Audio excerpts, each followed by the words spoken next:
Hello दोस्तों, the Acharya classes में आपका स्वागत है। तो आज मैं फिर से आपको क्लास 12th की फिजिक्स का दूसरा पेपर हल कराऊंगा। इसमें आपको बता दूं, इसकी 3 वीडियो अपलोड कर दी गई है, ये चौथी वीडियो है। तो चलिए वीडियो को अब शुरू करते हैं दोस्तों। अगर अभी तक आपने नहीं देखा इससे पहले की वीडियो तो आप लोग ज़रूर जाकर देख सकते हैं प्लेलिस्ट में। ठीक है दोस्तों, तो चलिए वीडियो अब शुरू करते हैं। तो देखिए दोस्तों, आज का जो क्वेश्चन है खंड या का पहला क्वेश्चन, स्थिर वैद्युतिकी में गॉस नियम को लिखकर स्पष्ट कीजिए। इसकी सहायता से एक समान आवेशित पतले गोली आवेश क्यों तथा त्रिज्या r के कारण विद्युत क्षेत्र का मान खोल के बाहर, खोल के भीतर तथा खोल की सतह पर ज्ञात करना। ये डेरिवेशन है और ये 5 नंबर का क्वेश्चन आता है और इसमें लॉन्ग वाला ये क्वेश्चन है और 5 नंबर के 4 क्वेश्चन आते हैं। तो चलिए अब इसका सॉल्यूशन आप लोग को बताते हैं। तो आप लोग देखिए दोस्तों, ये क्वेश्चन लिखा हुआ है और इसका आंसर आप लोग देखिए, गॉस नियम या गॉस प्रमेय। ठीक है, हेडिंग आपसे कुछ भी पूछ सकता है, तो ये काफ़ी महत्वपूर्ण हेडिंग है, तो इसको आप लोग जरूर याद रखेंगे। ठीक है दोस्तों, तो चलिए देखिए इसको समझते हैं। इस नियम के अनुसार किसी बंद पृष्ठ से गुजरने वाला वैद्युत फ्लक्स, गुजरने वाला कुल वैद्युत फ्लक्स फाई उस पृष्ठ के भीतर कुल आवेश क्यू का 1/ε0 गुना होता है।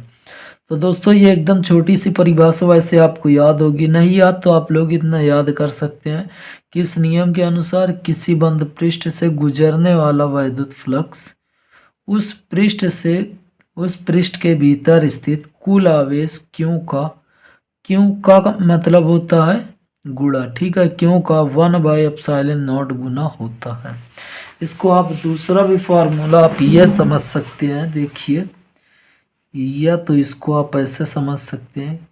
इस नियम के अनुसार किसी बंद पृष्ठ, ठीक, किसी बंद पृष्ठ, यह कोई बंद पृष्ठ है, किसी बंद पृष्ठ से गुजरने वाला वैद्युत फ्लक्स फाई, गुजरने वाला वैद्युत फ्लक्स फाई उस पृष्ठ के भीतर, इस पृष्ठ के भीतर स्थित कुल आवेश, कुल आवेश क्यू का मतलब होता है गुणा, क्यू का 1/ε0 गुना होता है। तो आप ये भी फार्मूला लिख सकते हैं, या तो आप लिख सकते हैं ऊपर ये वाला फार्मूला, या तो आप इसे लिख सकते हैं। ठीक है दोस्तों, तो इतना आप लोग याद रखेंगे। उसके बाद बोला था क्वेश्चन में, देखिए, इसकी सहायता से एक समान आवेशित पतले गोली आवेश के कारण, ठीक है, उत्पन्न विद्युत क्षेत्र का मान। ठीक है दोस्तों, तो चलिए अब इसका आप लोग थोड़ा सा चित्र देखेंगे और समझेंगे। ठीक है, ये आप लोग चित्र देख सकते हैं। चित्र में मान लेते हैं कि माना कैपिटल आर, ठीक है, मान लेते हैं कि माना कैपिटल आर त्रिज्या का, त्रिज्या तथा ओ केंद्र, यहाँ पे इसको ओ मान लिया। ठीक है, ओ केंद्र का कोई खोखला गोला है जिस पर प्लस क्यू आवेश, जिस पर प्लस क्यू आवेश समान रूप से वितरित है। ठीक है, इस पर समान रूप से आवेश वितरित है। गोले के केंद्र से स्मॉल आर दूरी पर, स्मॉल आर दूरी पर वैद्युत क्षेत्र की तीव्रता ज्ञात करना है, मतलब इसी पृष्ठ पर वैद्युत क्षेत्र की तीव्रता ज्ञात करना है। तो माना कैपिटल आर, ठीक है, माना कैपिटल आर त्रिज्या, यहाँ से कैपिटल आर त्रिज्या तथा ओ केंद्र का कोई खोखला गोला है, ठीक है, जिस पर एक समान रूप से धनावेश वितरित है। गोले के केंद्र स्मॉल आर से इस बिंदु पर वैद्युत क्षेत्र की तीव्रता ज्ञात करनी है। तो यहाँ पे आप लोग देखेंगे डेरिवेशन। अब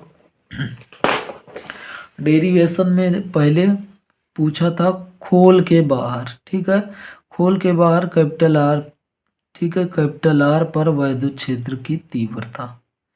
ठीक, तो इस स्थान पर क्षेत्र की दिशा जो क्षेत्रफल सदिश है डीए वेक्टर, यहाँ पे हमने एक छोटा सा क्षेत्रफल सदिश माना डीए वेक्टर, ठीक है, तथा वैद्युत क्षेत्र एक समान है, एक समान दिशा में है। ठीक है, तो मान देखिए यहाँ पे इस स्थान पर क्षेत्रफल सदिश डीए वेक्टर तथा वैद्युत क्षेत्र ई, वैद्युत क्षेत्र ई एक समान दिशा में, ये भी इसी दिशा में और ये भी वैद्युत क्षेत्र भी एक ही दिशा में है, तो क्षेत्रफल अवयव क्षेत्रफल सदिश डीए वेक्टर से गुजरने वाला वैद्युत फ्लक्स, डीए वेक्टर से गुजरने वाला वैद्युत फ्लक्स, तो इसका फॉर्मूला जो होता है, इसका फार्मूला ये होता है डी फाई बराबर vector E dot D A vector. ठीक है दोस्तों, या तो इसको आप इसके बराबर लिख सकते हैं और इसका ये भी फार्मूला होता है। तो देखिए इसके बराबर इसको लिखा गया, तो यहाँ पे ई देखिए नहीं बदलता है और डी ए वेक्टर वैसे ही। ठीक है, यहाँ पे इसका समाकलन किया गया और क्यों बाई एप्सिलॉन नॉट वैसे ही लिखा गया। अब देखिए यहाँ पे गोला है, तो गोला का अगर हम बात करेंगे, गोले का क्षेत्रफल 4 पाई आर स्क्वायर होता है। तो जहाँ पे डी ए है वहाँ पे 4 pi r square, D A की जगह 4 पाई आर स्क्वायर क्यों अपॉन एप्सिलॉन नॉट। ई का मान निकालेंगे तो ये जो है ये इधर गुणा नीचे हो जाएगा, तो जब इधर नीचे गुणा आएगा तो यहाँ पे हम 1 से गुणा भी कर सकते हैं, तो 1/4 पाई एप्सिलॉन नॉट, इसका इधर गुणा करने पर। ठीक है, 1/4 pi epsilon naught Q upon R square. ठीक है, क्यू अपॉन आर स्क्वायर। अब आगे आप लोग समझेंगे, यदि पृष्ठ आवेश घनत्व सिग्मा हो तब, पृष्ठ आवेश घनत्व सिग्मा होगा तो सिग्मा बराबर क्यू अपॉन ए होता है। एकांक पृष्ठ पर उपस्थित आवेश की मात्रा को पृष्ठ आवेश घनत्व कहते हैं, तो यहाँ से सिग्मा बराबर क्यू बाई ए, और ए का मान अभी आपने पढ़ा 4 पाई आर स्क्वायर। ठीक है, 4 पाई आर स्क्वायर, तो क्यू का अगर मान निकालेंगे तो यहाँ पे इसका इधर गुणा हो जाएगा तिरछा। ठीक है, तो क्यू बराबर sigma into 4 pi capital R square. अब ये मान आप याद रखेंगे, क्यू बराबर सिग्मा 4 पाई कैपिटल आर। ठीक, तो समीकरण 1 से करेंगे। देखिए समीकरण 1 में क्यू का मान रखने पर यहाँ पे क्यू का मान रख देंगे, क्यू का मान क्या है 4 पाई आर स्क्वायर। ठीक, तो यहाँ पे देखिए 1/4 पाई एप्सिलॉन नॉट वैसे ही लिखा गया, क्यों, क्यों की जगह देखिए sigma 4 pi r square, sigma 4 pi r square. ठीक, और नीचे ये आर स्क्वायर। अब देखिए 4 पाई से 4 पाई कैंसिल, 4 पाई से 4 pi cancel, sigma upon epsilon naught और capital R upon small r square. ठीक है दोस्तों, तो ये फार्मूला है। अब देखिए बिंदु कोश के पृष्ठ पर, बिंदु कोश के पृष्ठ पर जो होगा तो कैपिटल आर का मान जो होगा, कैपिटल आर का मान जो होगा स्मॉल आर के बराबर होगा। तो यहाँ पे वेक्टर ई बराबर 1/4 pi epsilon naught Q upon capital R square इसकी जगह लिख सकते हैं। ठीक है दोस्तों, या तो हम पूरा मान रख दें, यहाँ पे क्यू का मान अगर हम रखेंगे 4 पाई आर स्क्वायर, तो ये कटने के बाद सब इतना आएगा। ठीक है दोस्तों, तो यहाँ पे ये दूसरा फॉर्मूला।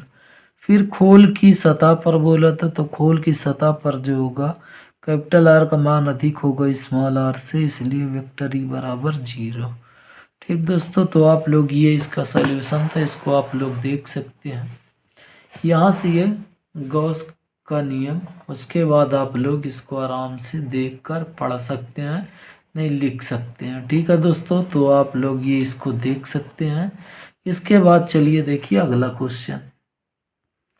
तो आप लोग देख सकते हैं ये काफ़ी महत्वपूर्ण क्वेश्चन, इसी में अथवा करके पूछा था, तो आपको मैं बता रहा हूँ अथवा वाला, फिर अगले में जो बताएंगे ये क्वेश्चन बताएंगे। ठीक है दोस्तों, तो बोला क्या है, दिए गए परिपथ में निम्नलिखित की गणना कीजिए। आपको बता दूं, अगर बोर्ड एग्जाम का आप एग्जाम देंगे तो याद रखिएगा अथवा में से या तो आप इसको लिख सकते हैं या तो इसको। ठीक है, लेकिन मैं आपको दोनों इसलिए बता रहा हूँ ताकि न्यूमेरिकल ये आते हैं इस टाइप का, इसलिए मैं आपको बता रहा हूँ।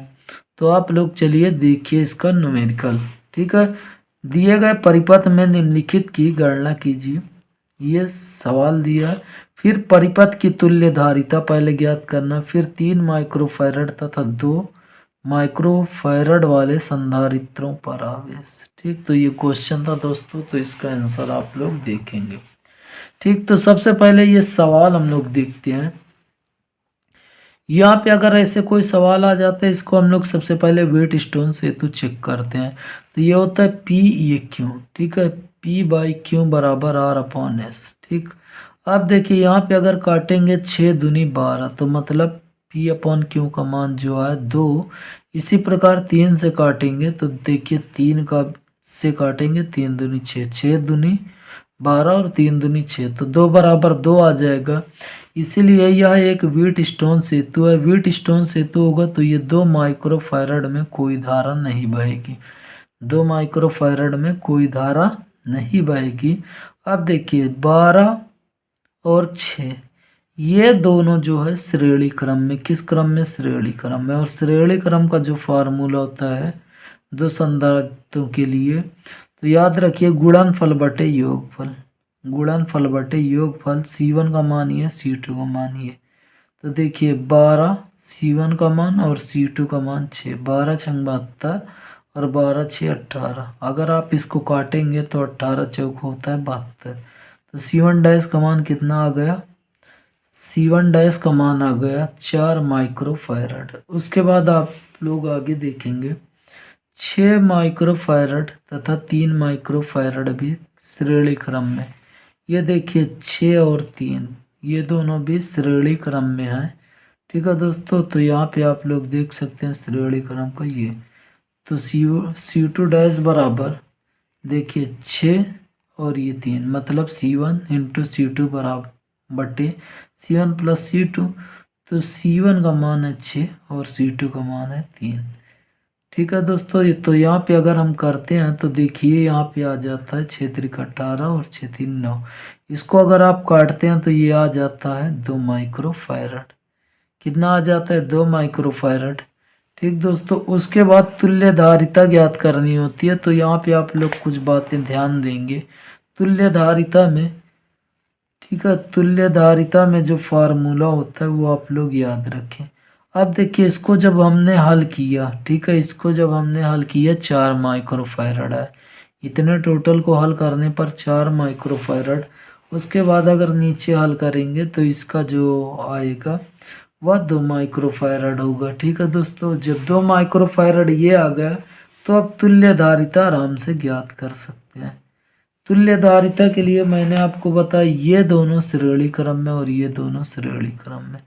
तो उसके बाद जब निकालेंगे तो एक दूसरे के समांतर होगा। तो यहाँ पे पहला क्वेश्चन जो होगा वह होगा तुल्य धारिता C1 डैश तथा C2 डैश समांतर क्रम में है। और समांतर क्रम का फार्मूला होता है सीधा C बराबर C1 प्लस C2। और C1 डैश का मान जो है 4 माइक्रोफैरड और C2 का मान है 2। तो यहाँ पे ये हो जाएगा 6 माइक्रोफैरड। ठीक है, कितना हो जाएगा? 6 माइक्रोफैरड।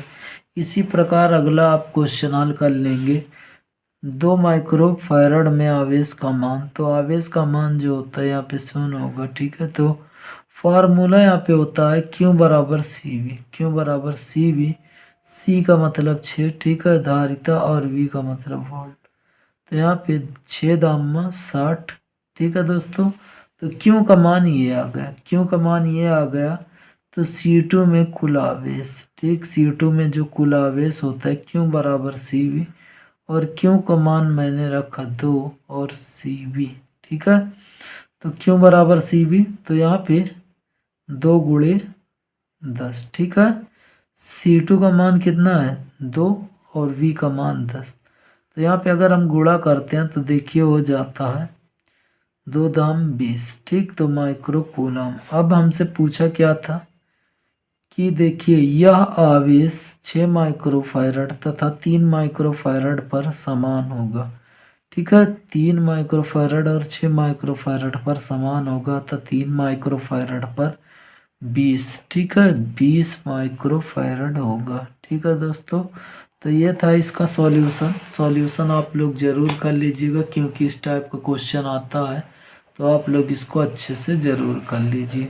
और हाँ, अगर वीडियो आपको अच्छी लगी, पसंद आए, तो प्लीज़ आप इस वीडियो को लाइक कर दीजिए, शेयर कर दीजिए और साथ में चैनल को सब्सक्राइब कर लीजिए। ठीक है दोस्तों, तो अब हम मिलेंगे आपसे अगले वीडियो में। तब तक के लिए दोस्तों जय हिंद, जय भारत।